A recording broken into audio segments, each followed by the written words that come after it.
Please, somebody help my daughter. Please. Billionaire attacks nurse while she was treating his daughter. What happens next shocks everyone. The scream tore through the hospital's emergency wing, raw and desperate. All heads turned as the glass doors burst open, slamming against their hinges.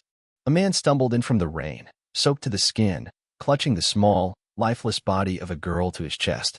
His voice cracked, powerless, trembling. She's not breathing. Somebody help me.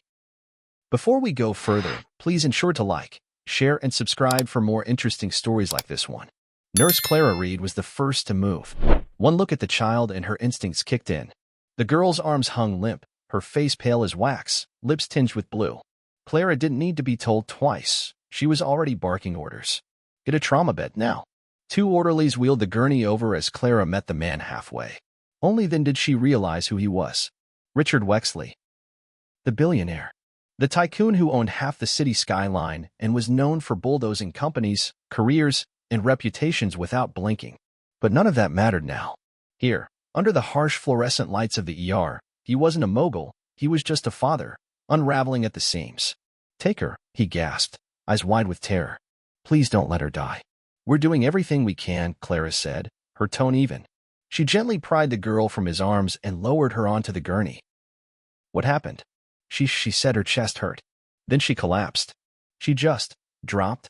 Oh my God, he grabbed at his hair, shaking, drenched, broken. Clara was already listening to the girl's chest. No breath sounds. She leaned in, performed a quick check. Faint pulse. Oxygen. Now, get me the cart.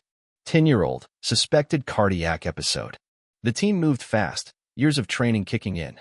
But Richard didn't step back. He hovered, breathing heavily, towering over the gurney. His panic turned into a storm of its own. Clara turned slightly, still working. Sir, I need you to step back. You're in the sterile zone. I'm not leaving her, he growled. I understand, she said, still calm. But you're putting her care at risk. Please step back. He snapped. In a blink, his hand was on her shoulder. The shove wasn't casual, it was violent. Clara's body slammed into the nearby counter, a tray crashing to the floor beside her. Her head whipped back.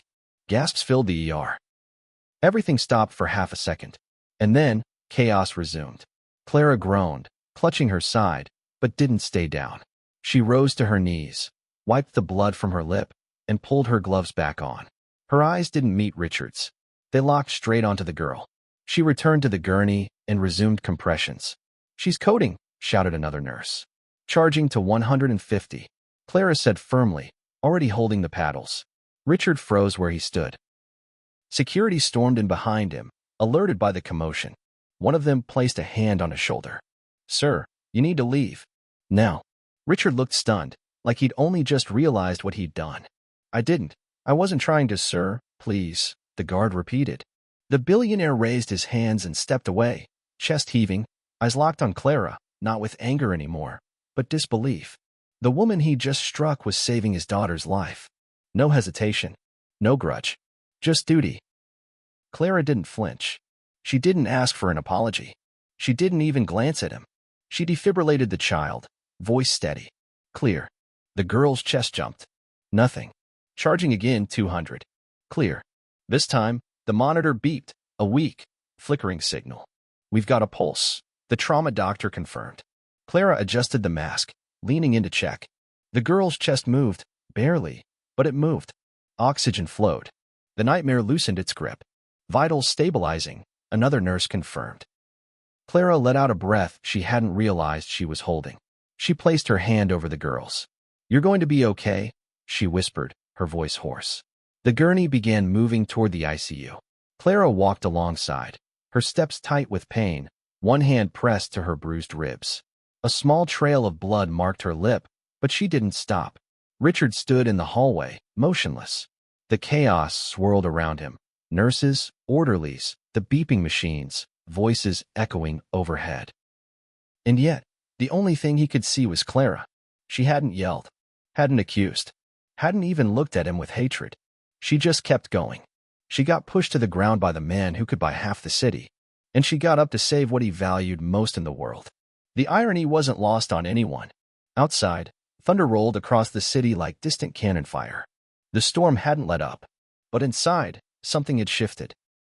A nurse had risen from the floor, wiping blood from her chin, to show the world what real strength looked like. And the man used to winning every battle had just lost the most important one, to his own fear. But the story wasn't over. It was only just beginning. The video hit the internet before dawn. No warning. No statement. Just grainy security footage from St. Adrian's ER, silent, but damning. Richard Wexley, the billionaire business icon, shoving a nurse to the ground mid-crisis. A child on the gurney. A nurse bleeding but unfazed. And then, the unthinkable, she gets back up and saves the very girl whose father had assaulted her. By 7 a.m., it was everywhere. Every screen. Every feed. It played on a loop, Clara hitting the floor, rising without a word, resuming treatment like nothing had happened. A masterclass in control under pressure. Commentators labeled it heroism. Viewers called it strength. The hashtags came fast. Hashtag justice for Clara. Hashtag healer not hostage. Hashtag no one above the law. Clara didn't say a word. While the world reacted, she remained on her shift. No interviews, no posts, no tears. Just quiet, steady care. Her phone buzzed nonstop, news outlets, friends, strangers. She ignored it all. She had patience to treat. Meanwhile, Richard's world cracked. The same media houses that once praised his visionary empire now replayed the assault frame by frame. Billionaire attacks frontline worker headlined every major outlet. Sponsors pulled out within hours. Advertisers distanced themselves. His face vanished from his own company's website. The board called an emergency meeting. Anonymous sources leaked that several executives were threatening resignation. Outside Wexley Capitol, protesters gathered with signs, "Nurses save lives, billionaires break them." The man once admired for cutting deals was now branded a liability. His PR team scrambled, releasing a vague statement about stress, regret, and private healing, but it backfired. There was no healing without accountability. And Clara hadn't even spoken yet. Worse still, Richard was denied access to his daughter. The hospital, citing staff safety, barred him from her ICU room until a formal apology was issued to Clara and the team. For the first time in his life, Richard was powerless. His name, his wealth, his influence, none of it could undo what he had done. His daughter lay unconscious, and the one person who had saved her had every reason to turn away. But she hadn't. Clara's colleagues watched her closely, half expecting her to break, to lash out, to at least say something. But she didn't. She moved through the halls with the same steady hands, the same clipped tone when calling for vitals. Yet something about her presence had shifted. She wasn't invisible anymore. People noticed. They stepped aside. They looked twice. Late that evening, as the ICU quieted and the night shift rolled in, Clara was called into the hospital director's office. She expected a reprimand, maybe a formal statement for legal coverage. But the director didn't scold her. He stood when she entered, offered her a chair, thanked her. "You showed remarkable restraint," he said. "The footage doesn't just show what happened. It shows who you are. We're proud of you." Clara didn't smile, just nodded once. She hadn't done it for pride. The director hesitated, then added, "There's something coming. It's bigger than this, and we think you should be a part of it." Clara didn't ask what. She only said, "I have rounds." And she left. Outside, the footage continued to circulate. Across the world, people who'd never heard of Clara Reed now knew her name. Not because she cried, not because she fought back, but because she didn't need to. Because she stood up when she could have stayed down. And the world noticed. Clara wasn't expecting the envelope. It arrived through internal mail, plain and unsigned. Inside was a single handwritten note. "He wants to speak. Just once. In private." Below it, a time, a room number, and nothing more. She stared at it for a moment, unmoved. Most people would have tossed it. Most of her colleagues told her not to go. There was nothing he could say that would undo what happened. But Clara wasn't most people. When she entered the private lounge 3 days later, she found the room already dimmed. No flowers. No catering. Just silence and the faint hum of an old wall clock. She sat near the window, arms folded, waiting. He arrived 5 minutes late. No tailored suit, no watch gleaming at the cuff. Richard Wexley looked smaller now, as if something inside him had caved in. He hesitated at the doorway, then stepped inside with the caution of someone entering a courtroom. He didn't try to shake her hand. Didn't sit too close. Just lowered himself into the chair opposite her, eyes heavy with something unspoken. "I'm not here to excuse anything," he began quietly. What I did was inexcusable. Clara said nothing. I lost control, he went on. Not just in that moment, but long before it. I've spent years believing I could buy my way out of anything. That no matter what happened, I'd be fine. That people like you were replaceable. His voice broke slightly on that word. I saw the footage, he added.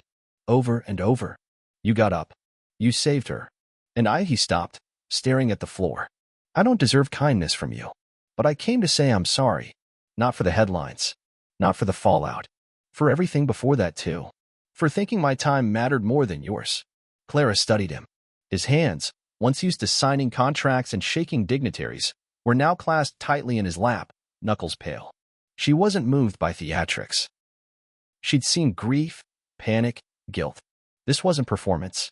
This was something else. Regret, maybe, or the first painful shape of it. I'm not interested in apologies, she said calmly. Not unless they lead somewhere. Richard nodded. I still lowered. I don't need a check. I don't need a fund in my name or an award, she continued. But if you're serious about making this right, then listen, because I'm not the only one who gets shoved around without anyone watching. She leaned forward slightly. There are nurses who haven't had a raise in 10 years. ER teams working 12-hour shifts without a break. People breaking themselves daily to hold a broken system together. You can't fix that with a press release. But you can stop pretending they don't exist. The silence between them thickened. Richard didn't interrupt. He didn't promise anything. He just nodded once, slowly, like someone digesting a language he'd never bothered to learn.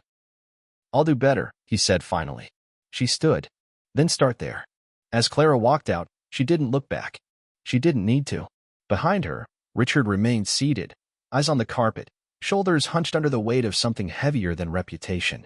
For the first time in years, Richard Wexley didn't feel powerful. He just felt responsible. The world hadn't forgotten. Not after the footage. Not after the silence that followed. But when the news broke, it still caught people off guard. Billionaire Richard Wexley steps down, cites accountability, announces $1 billion healthcare initiative. The press didn't believe it at first. Some called it strategy. Others called it shame. But the resignation was real. Filed. Final. The empire he built no longer bore his name at the top. And in its place, something unexpected began to take shape. Weeks after their quiet meeting, Richard stood behind a podium, no spotlight in his eyes, no commanding presence. Just a man reading from a page that didn't try to rewrite history. I failed someone who deserved better, he said. This fund isn't a fix, it's a beginning. The cameras clicked. His voice didn't rise. He didn't smile. The $1 billion fund covered 3 fronts: state-of-the-art ER upgrades for underserved hospitals, scholarships for aspiring nurses, and mental health resources for frontline medical workers. Real action. Real money. Real names attached. Clara's was one of them. When she took the stage, she didn't talk about forgiveness. She didn't mention him by name. Instead, she looked directly at the reporters and said, "This isn't about redemption. It's about recognition for every nurse, paramedic, and tech who's ever been told they're just support." A hush followed. She was named chair of the advisory board overseeing the fund's direction. She accepted with the same quiet composure that made her a symbol in the first place. No victory lap, just purpose. As photos were snapped, she stood beside Richard, shoulders squared, posture calm. Not allies. Not enemies. Just 2 people who understood the cost of consequence. The moment wasn't celebratory. It was corrective. Behind the headlines, skepticism lingered. Some called it PR. Some questioned motives. Clara didn't entertain either side. She gave interviews with firm clarity, always redirecting the focus. I'm not here because of what happened to me. I'm here because of what happens to so many others who don't get seen. She wasn't interested in becoming a celebrity. She was building something that might outlast the headlines. Later that night, Richard walked the quiet hallway of the ICU. No cameras. No assistants. Just the echo of his own footsteps. His daughter, now awake, sat propped up in bed, a stuffed animal resting by her side. She looked up when he entered, blinked, then asked, "Daddy, did you say sorry?" He stopped mid-step. His throat tightened. "Yes," he whispered. "I did." Her small hand reached for his, fragile but certain. That single touch said what press conferences couldn't. No redemption speech would fix the past. But this moment, was something real. Maybe the first truth he'd spoken in years. And maybe, just maybe, it was enough to begin again. The air felt different now. The same hospital where chaos once erupted stood calm beneath a late morning sun. A gentle breeze moved the flags outside, the white and blue banner of St. Adrian's now joined by one more, bold letters printed across it, Clara Reed Trauma Wing. Inside, the dedication ceremony had drawn a crowd, doctors, nurses, patients, reporters. The usual pomp was stripped down. No orchestra, no extravagant decor. Just polished floors, clean lines, and a plaque unveiled beneath soft lighting. Clara Reed, RN, for courage without cameras. At the back of the room, seated in a simple chair, was Richard Wexley. No fanfare announced him. He didn't seek a microphone. He simply watched. Clara stepped up to the podium. She wore no makeup, no borrowed speech, just her scrubs and a name badge slightly faded from use. The applause died down quickly. People were waiting for a story, maybe a statement. She gave them neither. "I'm not here because of what happened that night," she began, voice clear but measured. "I'm here because of everything that happened after." She paused, scanning faces. What we do isn't glamorous. It doesn't trend. Most days, it barely registers outside these walls. But what we do matters. We don't choose the chaos, but we do choose what we become in response to it. She looked toward the young nurses standing along the wall, all wearing fresh badges of their own. We don't do this work to be remembered. But if we must be remembered, let it be for our resilience, not our pain. A quiet settled over the room, not out of awe, but understanding. Clara left the podium without fanfare. No dramatic close, no grand statement. Her words had landed exactly where they needed to. The ceremony wrapped with handshakes and small conversations. Laughter mingled with respect. Richard remained seated long after the chairs emptied. He didn't approach her. He didn't need to. That part of the story was finished. He understood now that legacy isn't built in boardrooms. It's earned in the silence that follows when you finally listen. As the ceremony ended, a quiet montage unfolded in real life. New recruits in orientation rooms, fresh textbooks in their hands. Ambulances outfitted with upgraded tech pulled out of hospital bays across rural towns. A nurse in Missouri placed a framed photo of Clara in the break room, saying nothing, just nodding. And back in the trauma wing, Clara walked the freshly painted hallway. Along one wall stretched dozens of framed portraits, faces of patients, survivors, even families who had simply said thank you. No names. Just eyes that had once searched for hope and found it. She paused at the last photo, an elderly man she'd treated after a stroke. A young girl with a burn scar on her cheek. A premature baby, now a toddler, grinning wide. Then she turned, the weight of the moment quietly acknowledged. As she stepped through the automatic doors and into the light, her voice lingered, soft but certain, carried over the final image. No matter who you are, the moment you harm a healer, you declare war on your own humanity. But sometimes, healing comes from the most wounded hearts. And just like that, the story closed, not on applause, but on purpose. If you enjoyed this story, ensure to like, share, and subscribe for more amazing, heartfelt stories like this. Also, let us know where you're watching from, and drop your thoughts in the comments. What did you think of Clara's courage in the face of Richard Wexley's outburst? Did her strength inspire you? And how about Richard's transformation? Was it genuine redemption or just damage control? We'd love to hear your take on their emotional journey. Don't forget to mention your favorite moment from the story. Your support helps us bring more powerful stories like Clara and Richard's to life.